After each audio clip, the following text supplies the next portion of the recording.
اب اس میں جیسے کہ ہم نے کہا کہ ایک سال کا ہم پیریڈ لے رہے ہیں، مئی 25 مئی 26 الحمدللہ پاکستان کا امیج، ری برانڈنگ، گلوبل پریسٹیج، نام، رینکنگ سب بہت زبردست ہو گئی ہے، جنگ جیتی ہے، بالکل ہر اپنے سے 10 گنا بڑے دشمن کو ہرا ہے۔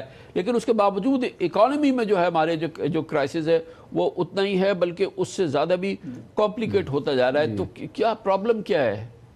جیسے آئی تھنک خرم صاحب نے کہا کہ دونوں مختلف چیزیں ہیں، اور جو ہماری ملٹری کامیابی ہے ایک سال پہلے جو آپ نے بتایا، ان کا آپریشن سندور جو تھا انڈیا کا، اس کو جس طریقے سے ہم نے ہینڈل کیا، دیٹ واز مطلب ان امیجنیبل، اس میں کوئی شک نہیں ہے۔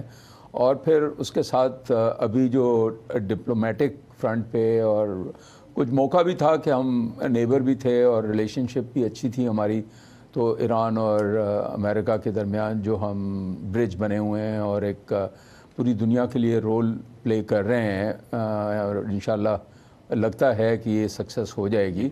تو اس میں بہت امیج بنایا جیسے آپ نے بتایا دونوں چیزوں میں، as a military power and as a diplomatic power. لیکن جہاں تک معیشت کا سوال ہے، ہم ایک بینکرپٹ اکانومی تھے اور وہ بینکرپسی بڑھتی جا رہی ہے نا، کیونکہ ہم وہی کر رہے ہیں جو ہم پچھلے 40-50 سال سے کرتے آ رہے ہیں نا۔ اگر if you continue to do the same thing جس وچ ہیز براٹ یو یہاں اس پوزیشن پہ ہم آئے ہیں، تو پھر آپ مختلف کیسے کریں گے، چینجز کیسے کریں گے؟ ہم نے نہ پہلے کبھی اصلاحات کی ہیں، نہ کوئی بولڈ ہم نے انیشیٹیوز لی ہیں اکنامک سائڈ پہ، اور وہ بڑی ڈپینڈ کرتی ہے آپ کی گورننس کے اوپر کہ کوالٹی آف ڈیسیشن میکنگ آپ کی کیا ہے۔ دیکھیں ہمارے جو فنڈامنٹلز ہیں، جو ہماری ویکنیسز ہیں، فار انسٹنس ہماری انرجی سیکٹر کا ایک بہت بڑا پرابلم ہے، ہماری ہیومن ڈیولپمنٹ کا بہت بڑا پرابلم ہے جہاں پر، اور یہ دونوں فنڈامنٹل چیزیں ہیں معیشت کو ٹھیک کرنے کے لیے۔ اس میں ہمارے آدھے یہ تو بڑی لانگ ٹرم چیزیں نا شاہ صاحب، بالکل صحیح ہے، آبویسلی یہ بالکل امپورٹنٹ کریٹیکل چیزیں ہیں۔ لیکن خدا کے لیے اگر پچھلے ایک سال میں، اس سال کے دوران، پھر میں ایک سال کی بات کر رہا ہوں، ایف بی آر اکانومی کچھ اور ڈیجیٹائز کر پاتی ہے، کچھ کرنسی ان سرکولیشن ہماری کم ہو جاتی، کچھ آج ہم اس صورت میں ہوتے ہیں کہ ہم اپنے ریونیوز بڑھا پاتے، انڈاکیومنٹڈ اکانومی کو ڈاکیومنٹ کر پاتے، تو ہمارے ریونیوز جو ہے وہ بہتر ہو جاتے ہیں۔ ابھی ہم ایک شارٹ فال پہ کھڑے ہیں جو تقریباً 700 بلین روپیز کا شارٹ فال ہے جو ابھی ہم فیس کرنے جا رہے ہیں۔ اس کا بھی اب ہم رونا روئیں گے۔ سپر ٹیکس دے رہے ہیں ہم، سی بی ٹی دے رہے ہیں ہم، سیلریڈ کلاس جو ہے وہ ایکسپورٹر سے ڈبل اپنے ٹیکس کٹوا رہی ہے۔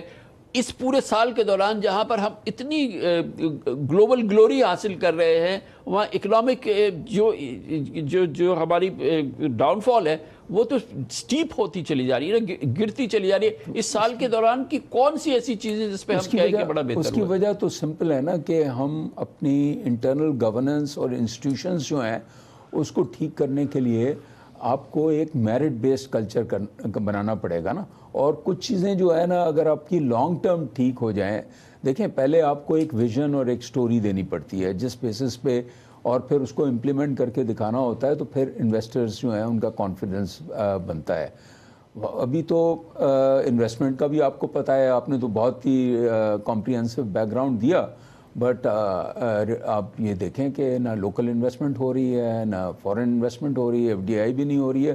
اور کیسے ہوگی اس انوائرمنٹ میں جہاں پر مطلب یہ ہے کہ پروڈکٹیوٹی نہیں ہے ہماری انڈسٹری میں، ہماری لیبر کمپٹیٹو نہیں ہے ہمارے پاس؟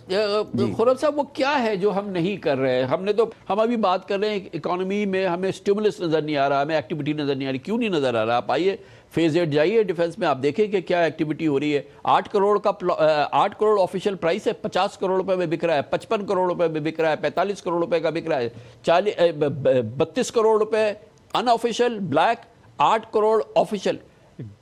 اربوں روپے کا کام ہو رہا ہے ڈیلی، اربوں روپے کا کام ہو رہا ہے جس ملک میں یہ نظام ہم چلائیں گے، اور in the middle of the city of Karachi یہ ہو رہا ہے نا جی۔ انڈرسٹینڈیبل ہے نا، یہ تو نیچرل ہے۔ دیکھیں یہ ہمیشہ پاکستان میں ہر سائیکل دوبارہ آ جاتی ہے جب آپ کو، دیکھیں رشوت تو ہمارے پاس بہت ہے نا، بلیک پیسہ جو آپ بات کر رہے تھے وہ تو بہت ہے نا، جو آپ کا جو دیکھیں both in terms of policy and institutions, جب تک آپ انسٹیٹیوشنز ٹھیک نہیں کریں گے، اور انسٹیٹیوشنز کیسے ٹھیک ہوتے ہیں اس کے لیے کسی نے کہا تھا، and this is fundamental Kamran صاحب، ہو از مور امپورٹنٹ دین ہاؤ.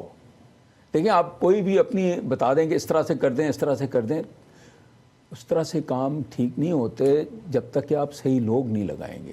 وہ میں گورننس پہ جو ٹریننگ کرتا ہوں کافی ڈائریکٹرز کی، اور اس میں ایک میرا میسج یہ ہوتا ہے کہ people are more important than systems. مطلب لوگ جو ہیں سسٹم سے زیادہ امپورٹنٹ ہیں. اگر آپ کے پاس اچھے لوگ ہوں اور سسٹمز خراب ہوں تو وہ آپ کے خراب سسٹم سے بھی ٹھیک کام کر لیتے ہیں اور بہتر ریزلٹس لیتے ہیں. اور اگر آپ کے پاس بیسٹ آف سسٹمز ہوں اور لوگ خراب ہیں تو وہ they will make your best systems fail. تو دیکھیں اصل انسٹیٹیوشنز چلیں گے when you have merit based selection, اور پھر ان کی accountability, corrective action, reward them. اچھی پرفارمنس ہے ان کو ریوارڈ کریں، اور اچھی پرفارمنس نہیں ہے تو ہولڈ دیم اکاؤنٹیبل. وہ سسٹم پاکستان میں بن ہی نہیں پا رہا. اصل چیز یہ ہے انسٹیٹیوشنز تبھی آپ کے چلیں گے. دوسری آسپیکٹ جو ہے وہ پالیسی کی ہے. پالیسی بھی ہم وہی چلا رہے ہیں جو ہم چلاتے رہے ہیں. شارٹ ٹرمزم، مطلب فائر فائٹنگ. دیکھیں نا یہ ساری چیز جو ہے فائر فائٹنگ، جیسے خرم نے کہا کہ ہمارا ویژن کیا ہے. ہم لوگوں کا کانفیڈنس، انٹرنیشنل انویسٹرز کا کانفیڈنس تب آئے گا جب ہم ہمارے پاس کیسے آئے گا انٹرنیشنل انویسٹر، کیسے کرے گا خرم صاحب جب 11 ٹریلین روپیز کرنسی ان سرکولیشن ہو، کیش کا یہ حال ہو کہ انٹرنیشنل انویسٹر آ کے کہاں اس کیش اکانومی کا مقابلہ کرے گا؟ دیکھیں کمران صاحب، انٹرنیشنل انویسٹر آ کے یہی پوچھے گا پہلی چیز کہ میرے پیسے سیف ہیں یا نہیں ہوں گے. ٹھیک ہے نا، اگر میں نے انویسٹمنٹ کی آپ کے یہاں، یہ نہ ہو کہ آج میں کئی کیلکولیشنز کر کے انویسٹمنٹ کروں اور کل کو یا تو آپ میری انویسٹمنٹ کو ہی پورا وہ سیز کر لیں، یا آپ ایک دم سے پالیسی فریم ورک کو تبدیل کر دیں کہ انویسٹمنٹ ہو گئی اور اس کے بعد ایک دم سے آپ نے ساری پرائسنگ ریجیم چینج کر دی، یا ایک گورنمنٹ آئی اور دوسری گئی اور اس نے آگے کہا کہ یار یہ جو سارے معاہدے پہلے لوگوں نے کیے تھے وہ سب چلے گئے، اب آپ نئے معاہدے ہمارے ساتھ کریں. تو وہ پالیسی کنٹینیوٹی دیکھتے ہیں، وہ پالیسی کریڈیبلٹی کو دیکھتے ہیں، اور وہ دیکھتے ہیں کہ اس ملک کے اندر کانفلکٹ اگر پیدا ہو جائے تو اس کو ریزالو کرنے کے لیے کیا میکنزمز موجود ہیں، ان کے کورٹس کتنے مضبوط ہیں، ان کی ریگولیٹرز کتنے کریڈیبل ہیں. جب ان چیزوں میں فیتھ ہو آپ کی انسٹیٹیوشنز میں، آپ کی پالیسی انوائرمنٹ میں، آپ کی پالیسی کنٹینیوٹی میں، تو پھر آتی ہے foreign investment by all means. But فی الحال ان چیزوں میں فیتھ پیدا کرنے کے لیے اور ان کو مضبوط کرنے کے لیے تو کوئی کام نہیں ہوتا ہوا نظر آ رہا. تھینک یو سو مچ سر، بہت بہت شکریہ جناب خرم حسین ہمارے ساتھ، جناب اسد علی شاہ ہمارے ساتھ.